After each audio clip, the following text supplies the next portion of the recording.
O'Toole podcast is sponsored by Queen's University Belfast. Researchers at Queen's are at the heart of supporting global efforts to understand the coronavirus.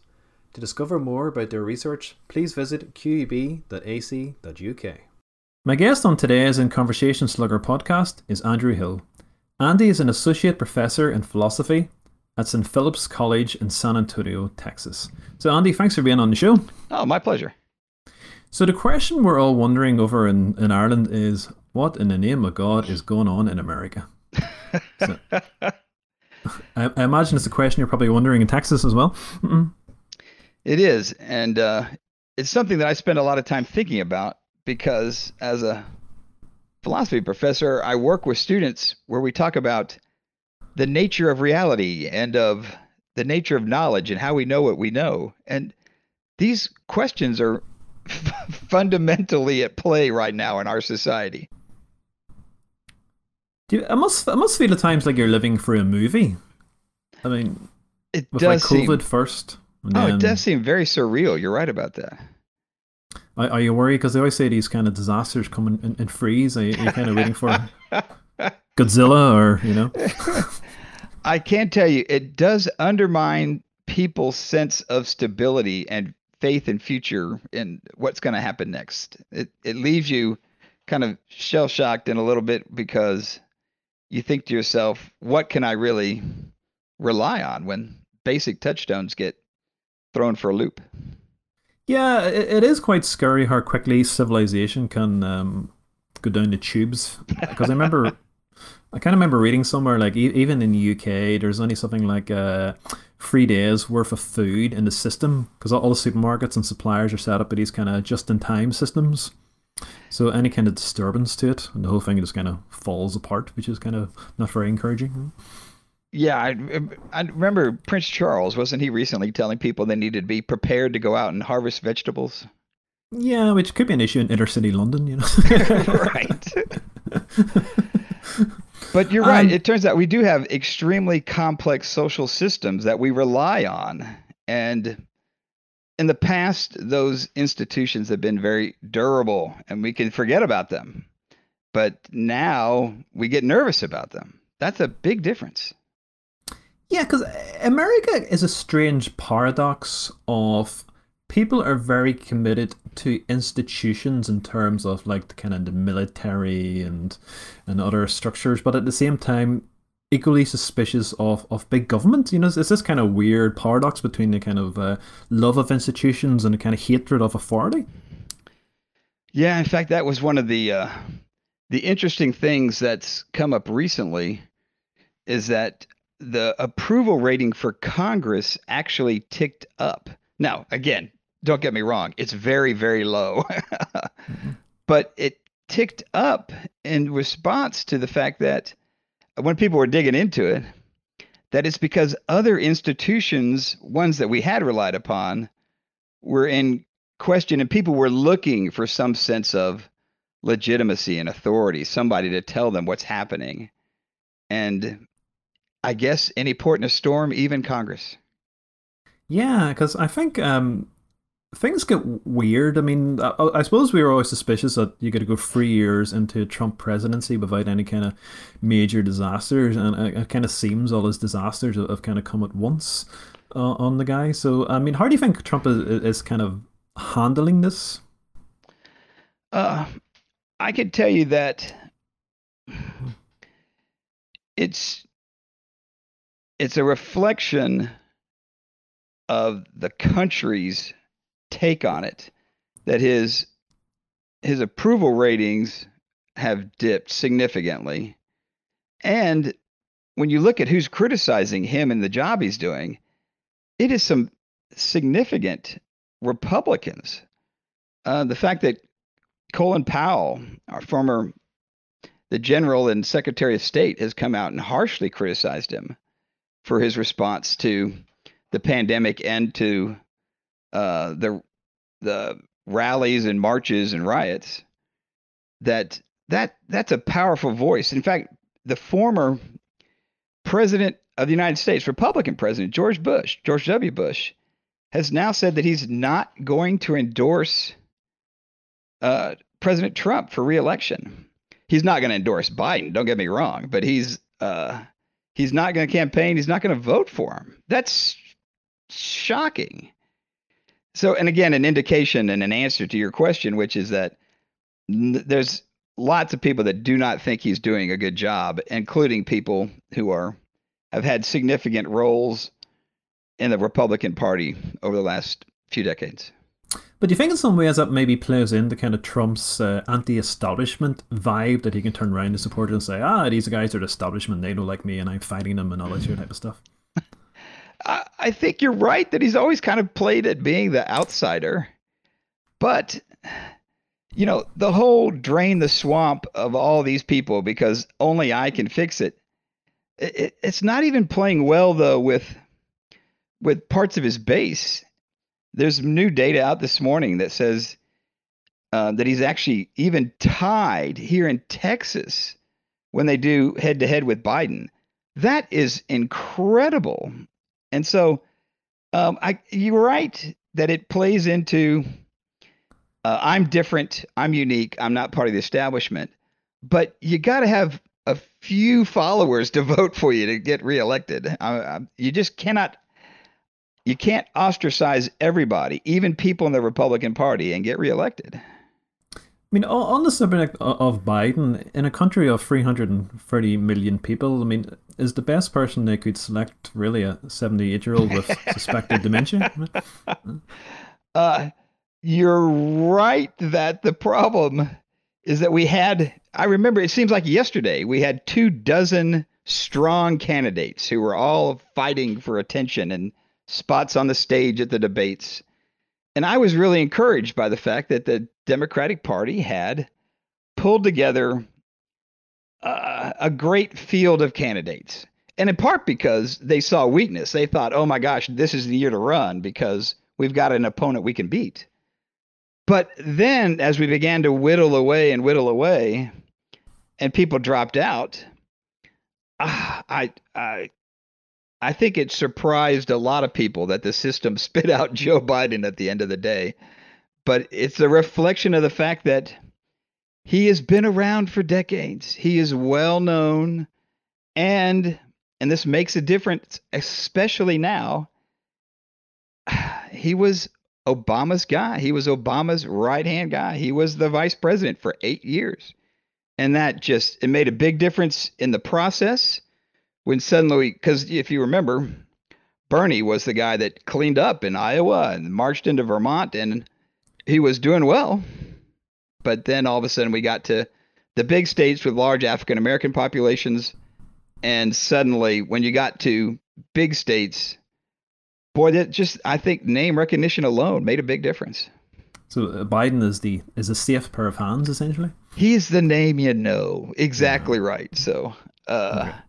And who's going to be your prediction for his running mate? Because I imagine for a 78-year-old, that's going to be a pretty crucial factor, isn't it? It is, and it turns out that there's obviously lots of speculation now within the party, especially about who would be the strongest candidate and what's valued.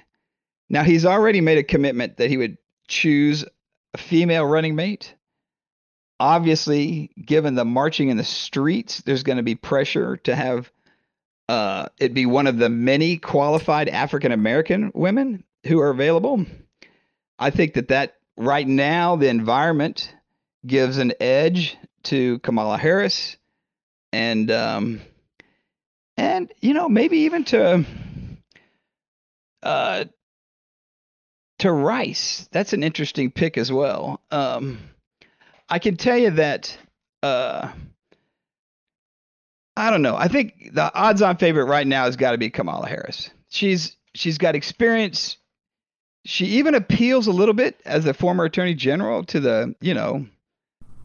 the crime, law and order people in the middle. I don't know. She just ticks a lot of boxes right now. So we'll see what happens. Not Elizabeth Warren, in your view? Elizabeth Warren, I like, and I think she would bring a lot. And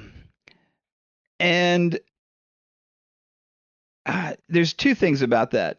One of which is she might just be seen as being too far to the left by Biden. Who I think he's worried that she got too close to Bernie, and that scares him and the people that are trying to bowl this right down the middle. Kamala Harris would be a more conservative choice, and I think at some point the calculation is we just don't want to blow it. They're going to be conservative in the choice. It's like going back to Clinton when he got the nomination and picked Al Gore, and people threw up their hands and said, "What, two white Southerners?" Mm-hmm. And Clinton was like, "Yeah, because we don't want to blow this. It's the pressure to go back to the center." And so I think Elizabeth is who I would love. I'd pick her in a heartbeat. I think she's going to end up being seen by Biden as too far left. Not by Okay. me, but by Biden. So just here, I'm just checking out. So Kamala Harris is half Indian and half black. Is that right? So it says here, mother was from India, her father is from Jamaica. That sounds right. Yeah, that would be quite a get a few constituencies there, wouldn't you, on your side? Well, and again, part of what now again, I mentioned Rice, Susan Rice, the former national security advisor. What's interesting about her is she would bring a lot of experience as well. But boy, you're not kidding about Kamala Harris. She does have lots that's appealing in terms of not just like you said, her family story, her history and heritage, but also her experience. She was a good, well-qualified candidate for president. I was sorry to see her leave the stage when she did. Okay, well, it's encouraging, as you say, that there is some good names out there who can be running with on the ticket with Joe Biden. So, what's your take on the scenes that you've seen on the past few weeks? I mean, the obvious thing to say is that as inequality has grown in America the past few years, at some point there's going to be a tipping point, and people are going to start to riot. Because I mean, just income equality seems to be as big a factor as kind of racism in the whole mix. Is that your take on it? Yeah, no, it turns out this summer has just turned into the perfect storm for these significant, widespread, and now long-lasting protests. It turns out that you're right about the context includes dramatic inequality, and in the last 3 years, where the one thing that the Republican Party was able to do in the first 2 years, when they had the White House and both houses of Congress, it turns out that happened then was they were able to not adjust or fix healthcare. They had promised they would kill, uh, Obamacare for years, and then when they had the chance, just couldn't muster, even among themselves, enough, consensus to do that. They tried to do lots of other things, but the one thing they could do was pass a huge tax break, a huge give to the corporations. And what happened was, I think you're right, it sped up overall economic inequality. And there was also a sense of resentment that, look, again, it's the rich getting richer. And that was part of this larger context, because then you get to the spring of 2020, the pandemic, people, ordered inside under these stay-at-home orders, people cooped up. And again, also the pandemic revealing all types of cracks and fissures in our society along those same economic lines. The poor taking it harder in our country. They have more underlying health issues. They have less access to health care. It's having a disproportionate impact. People say, oh, the virus hits people equally because we're all human beings. I'm like, yeah, but there's this huge disparity pre-existing because of the economic background. Well, that all then it's just more and more tender. And then suddenly what happens is, you get this massive reaction to George Floyd. And I wasn't terribly surprised to see lots and lots of people going out to the streets, even with masks and gloves, even knowing there's a pandemic on, people still turned out and turned out and turned out. Because I think, to me, I mean, it is interesting the amount of kind of white people in Hispanics and all sorts who are also out protesting, and that suggests to me that it's as much income inequality as well, because poverty is a big issue, you know, in a lot of white communities and Hispanic communities across the states. Yeah, and it turns out that that's, I think, part of the reason why the response to it hasn't, the protests, when you look at them, when you see who's in the streets, it's not just the African American community. It turns out that lots of people have turned out for lots of reasons. And I think that at some point, that's the reason why it went beyond just a day or two of protest and then turned into larger rallies and then even sadly some rioting and looting, um, which has been, again, widely condemned. And the risk is that it helps take the focus off of the main issues that are at play, because those are issues about racial inequality and economic inequality, and the fact that we need to dramatically address these issues in our society. And how do you address inequality? Because it's such a ginormous Yeah. issue. Because I mean, we look at this pandemic and we see the kind of Jeff Bezos, his fortune is blossomed by an extra 30 billion during all this here, and the Walmart has seen increasing sales, and I mean, it's been a massive wealth transfer even within this current pandemic to the rich. And it's almost like, how much money do people want? You know, there's hoovering up the wealth of the entire nation. Uh, it's unbelievable. And it turns out that you're right that it's, I guess, not surprising that when you put into place a system that is increasing the divide between the rich and the poor, that when you go to an extreme situation like we have now, what you're going to see is that just is an accelerant. It just widens that gap. Like you said, it's not surprising that Bezos and the Walmart family are making out like bandits, while at the same time, now 42 million Americans have been suddenly thrown into unemployment. It's it's a massive shift, and boy, we are really fraying at the edges. And of course, that's the big problem now is the pressure to go back and restart the economy, knowing still that we have to counterbalance that with health concerns about public safety given the COVID-19 crisis. And in Texas, we're seeing that very thing.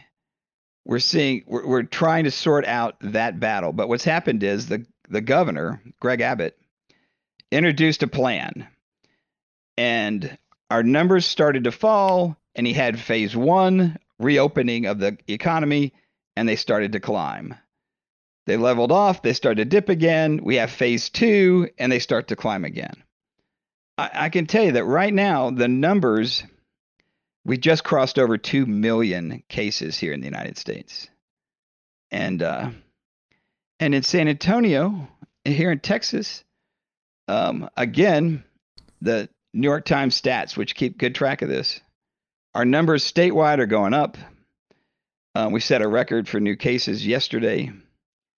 And yet, people are saying, oh, we still have to reopen the economy, still get back out there. And so that tension right now is being played out very badly. And part of the problem is that there's 50 states, 50 governors, 50 plans. And without, a strong sense of a national plan and a national consensus, we get this ad hoc place to place, and it's turned out to be a mess. Yeah, because over in Ireland, it's kind of been a strange pandemic because most people are, if they were furloughed, they were getting 80% of their salary, which, because you didn't have commuting expenses and other expenses, childcare, basically meant you're on full salary, if not more. And so the past 3 months for us has just been like this kind of pause or long vacation, really. Now, I know there's a stress if you've young kids in the house, you're meant to be homeschooling, and that's a complete pain in the neck.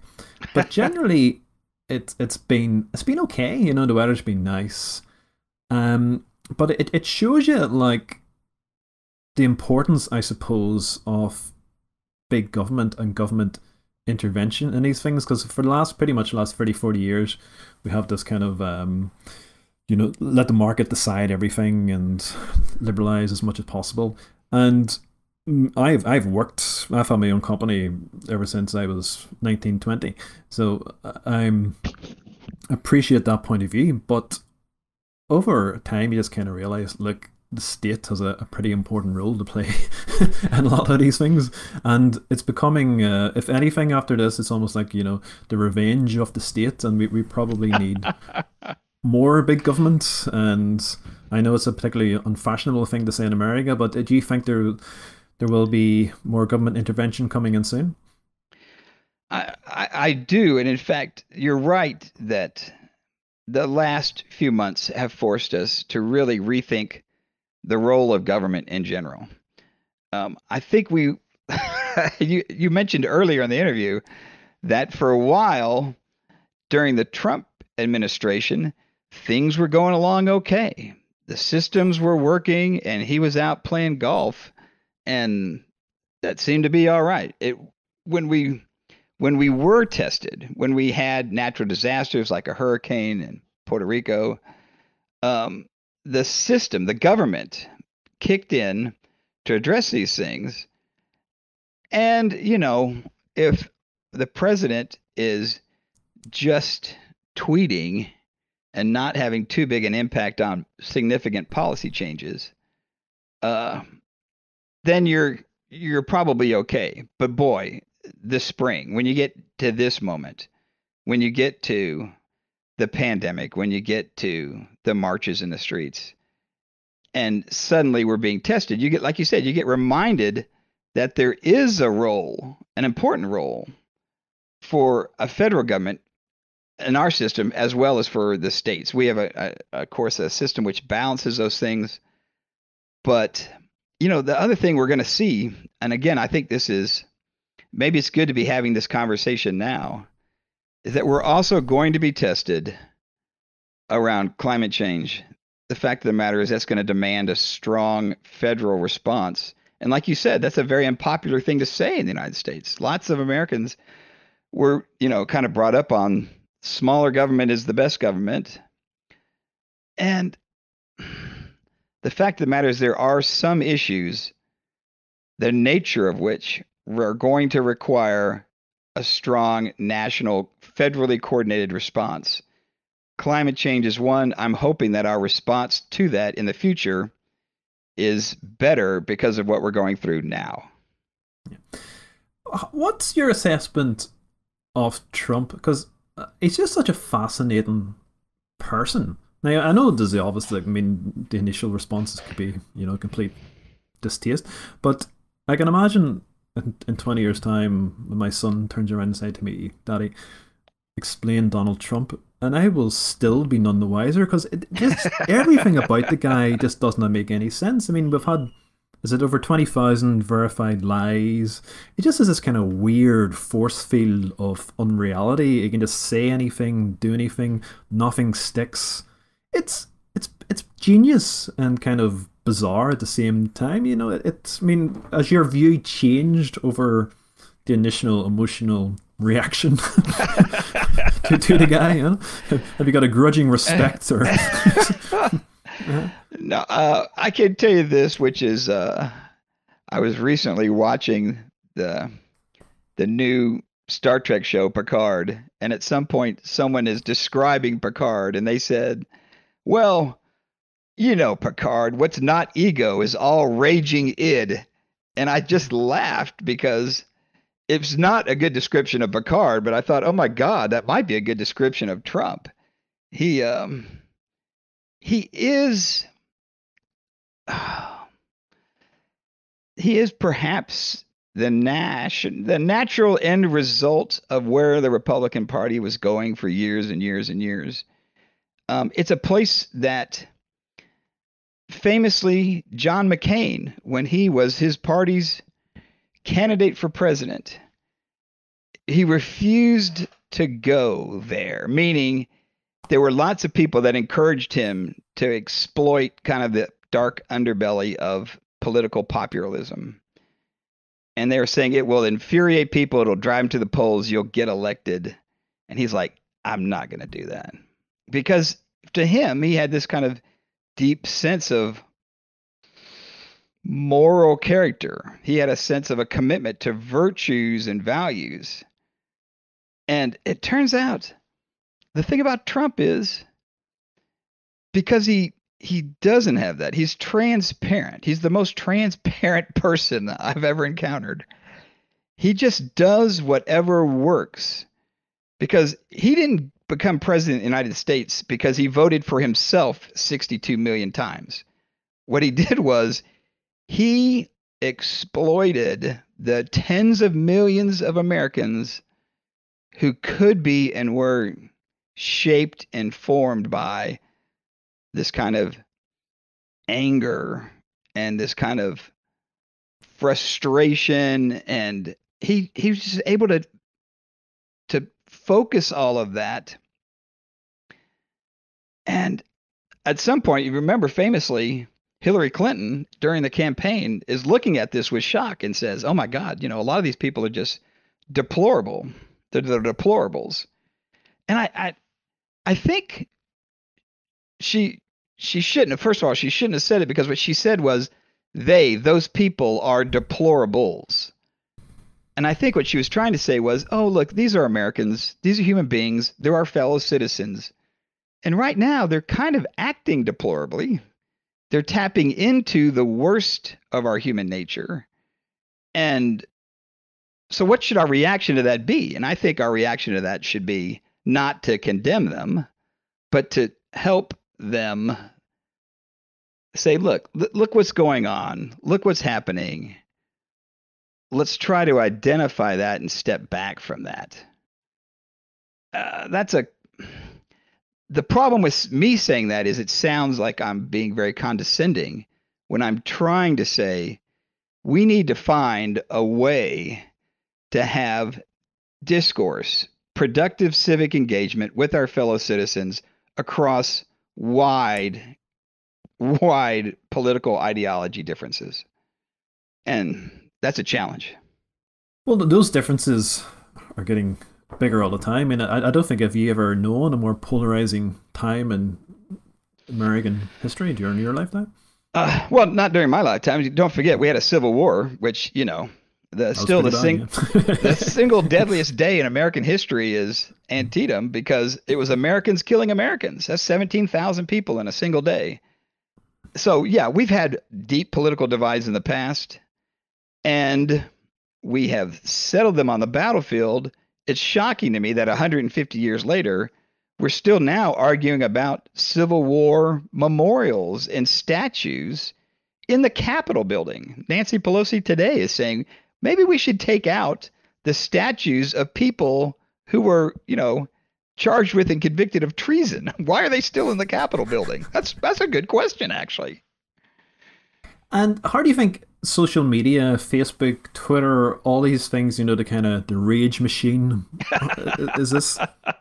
Cause, it's probably more of a bigger influence now than, your traditional Fox News or the media, that people are in these kind of little personalized echo chambers where they're just kind of hearing what they want to hear and being fed whatever bizarre conspiracy theories is fashionable that day.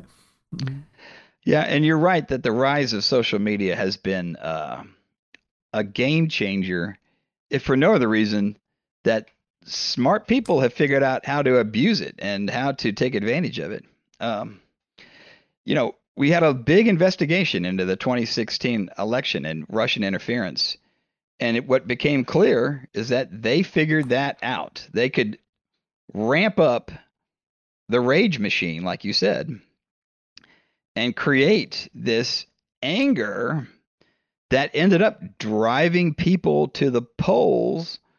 And by targeting that into key areas, often with just misinformation and conspiracy theories and nonsense, but it was enough to be able to gin up this anger and increase turnout by people who were looking to go out and cast the anti-vote, the anti-system, the deep state. And it worked, and Trump got elected. It's unbelievable when you see the targeted application of Russian propaganda and bots that, again, has been detailed in these congressional investigations. It's amazing that it's not, to me, a bigger story, especially as we prepare for the upcoming election in November. We're 150 days out now, and it's happening again. Yeah, I mean, do you think there will be an election, or do you think he'll try to postpone it? Because I know he's very scared of postal ballots, isn't he? And do you think he'll try to come up with some kind of ruse to put it off? Or? He has famously been saying that he is discrediting the election before it happens. He wants to make sure that people know. He thinks if he talks enough about voter fraud and about mail ballots and all these other things, that it will provide an excuse for him, a rationale to soften the blow to his ego if he loses. Now, I think some people go beyond that and they say, oh no, he's planning, he's laying the groundwork to stay in office and say, well, that election didn't count, or we just won't have an election, this kind of stuff. And I think that that's too far. That's too fanciful in its thinking. Not least of which is we've been reminded recently by the military, by the generals. If you famously remember, he stocked his first cabinet in office with lots and lots of generals. That they're saying, look, that's what we look out in the streets now. It's not a place for us to be putting our military. That's not what the military is for. We're not going to do crowd control on our citizens. And they've been pushing back against that and reminding the president that the military does not follow illegal orders. That's not their job.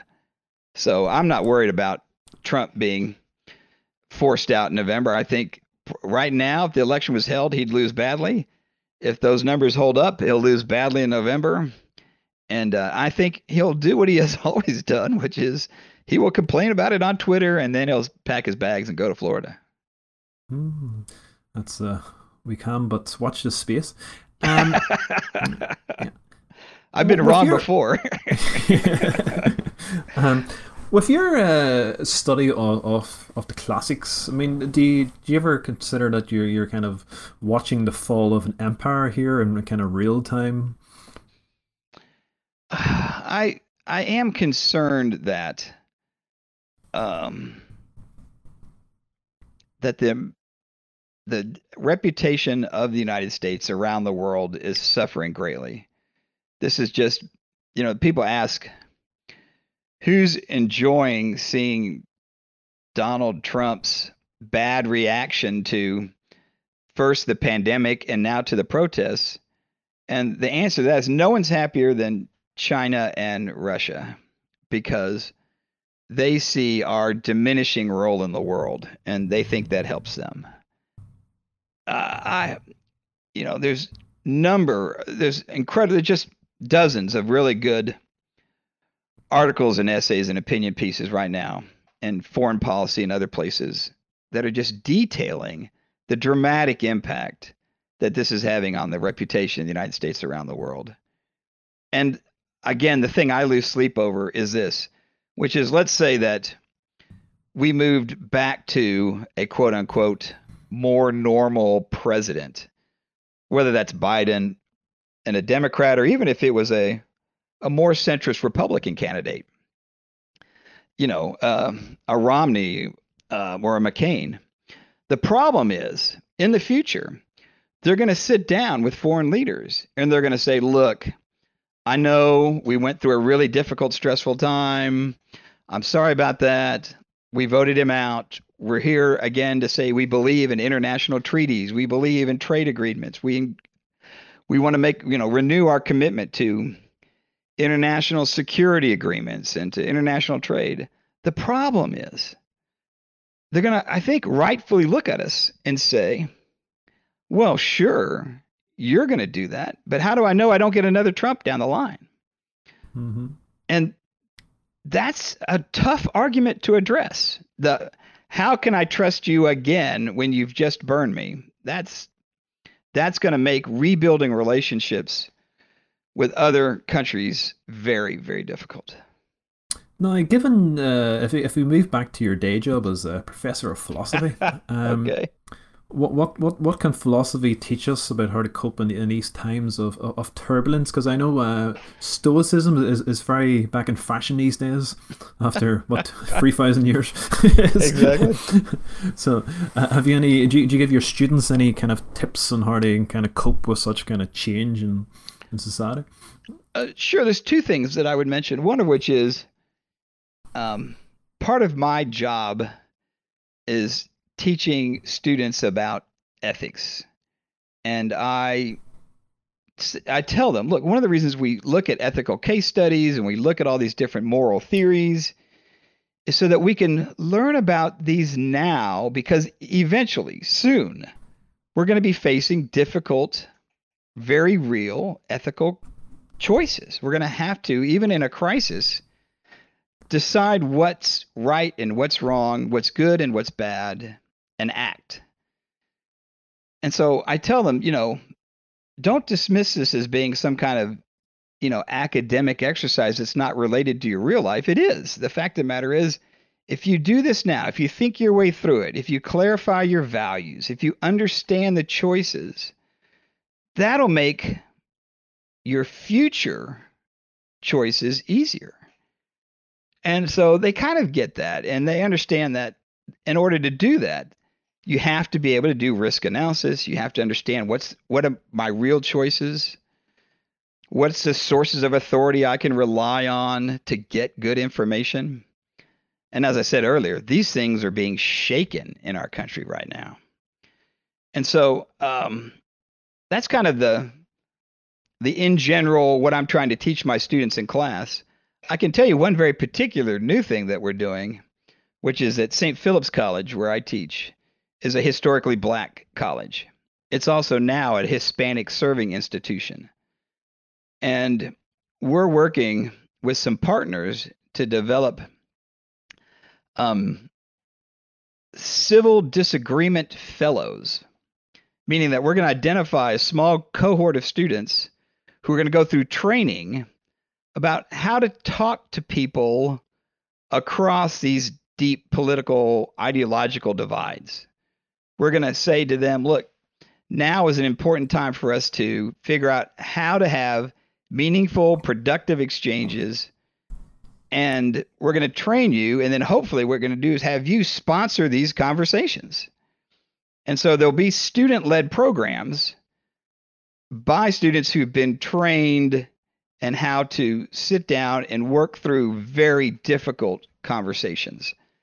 It's I think it's a good idea. I think we're trying to sort out the details of that now. We're hoping to start it this fall, um, as part of a partnership with 5 other schools. But I'm hopeful that that our 6 students and the students from the other schools, that total group of 36, are able to have a real meaningful impact on civil discourse in the United States.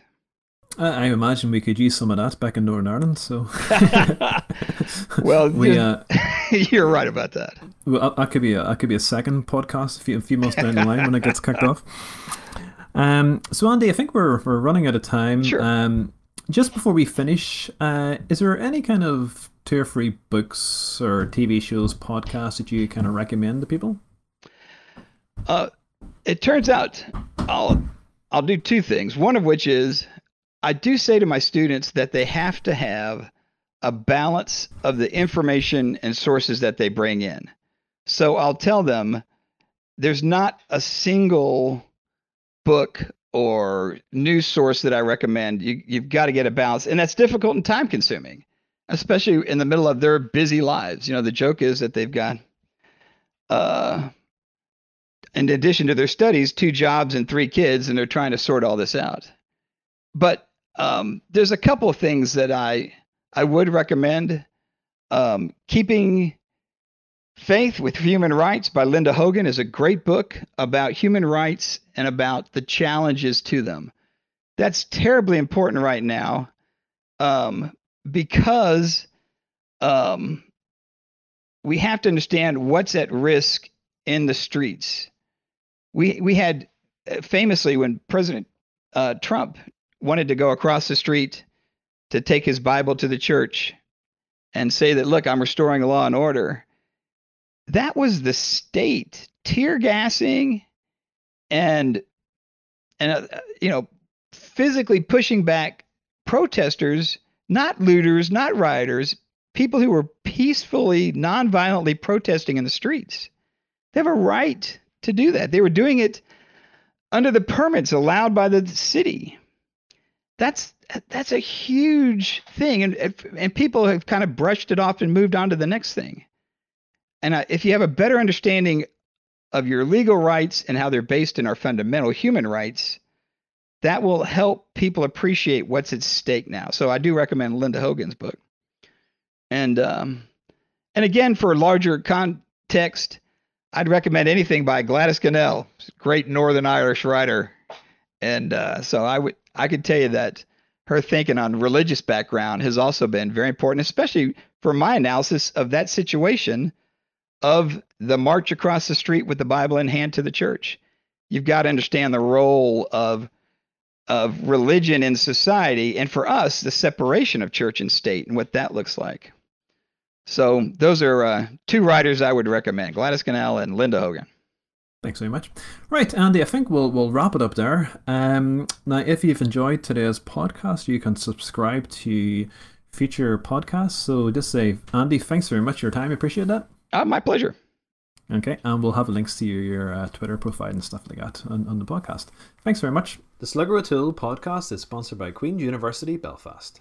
Researchers at Queen's are at the heart of supporting global efforts to understand the coronavirus. To discover more about their research, please visit qub.ac.uk.